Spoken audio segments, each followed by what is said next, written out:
તથા યાર હું ઇન્ટરવ્યૂ આપું છું માંડ ધીર.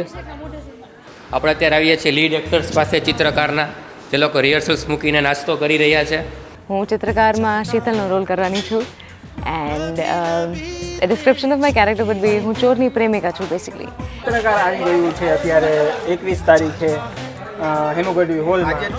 વયોદા બાર તું ચિત્રકાર એ ચિત્રોની દુનિયા અને એની સાથે સંકળાયેલી ઇમોશન્સ એના વિશેની સ્ટોરી છે. હમણાં જ થોડીક વારમાં એક નાટક શરૂ થઈ રહ્યું છે જેનું નામ છે ચિત્રકાર, જેનો ડાયરેક્ટર હું છું.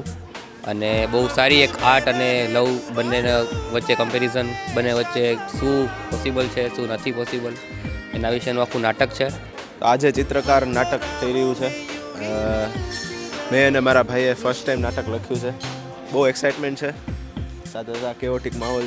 નાટક વિશે એટલું જ બોલીશ કે લોકો જોશે તો ખ્યાલ આવશે કે કેટલું સરસ નાટક છે. બાકી બધું બહુ રંગબેરંગી છે, કલરફુલ છે, એકદમ મજા આવશે એવું. ખરેખર ચિત્રકાર એક બહુ સારું પ્લે છે અને આઈ હોપ ઓડિયન્સને ગમે. હવે તો લોકો તો બહુ એક્સાઇટેડ છે. તમે કન્ટિન્યુ રાખો.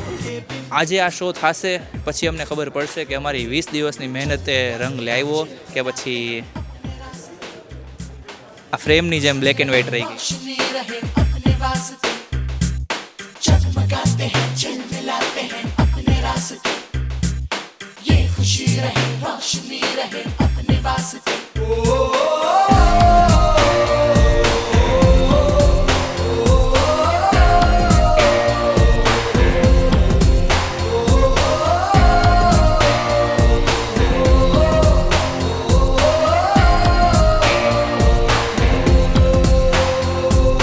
जहाँ रुके हम जहाँ भी जाए जो हम चाहें वो हम पाए मस्ती में रहे डूबा डूबा हमेशा समा.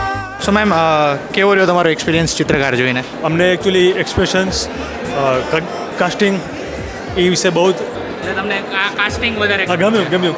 નાટક ખૂબ જ સરસ રહ્યું. બેક સ્ટેજમાં એનાથી વધારે મજા આવી. રાજકોટના કલાકારો જે પહેલાં હતા એના કરતાં ઘણા હવે સારું કામ કરી રહ્યા છે.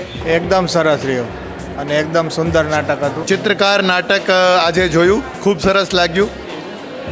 મંચ સજ્જા પણ ખૂબ સારી હતી. ખૂબ સરસ નાટક હતું અને ટીમનું બહુ સારું કામ હતું. બધા આર્ટિસ્ટ બહુ સારા કામમાં હતા અને ખૂબ જ મજા આવી. ધીરે ધીરે ઓડિયન્સ આવા નાટકો જોઈને આવતું બંધ થઈ જાય છે, જે અમે છેલ્લા 30 વર્ષથી ભોગવીએ છીએ.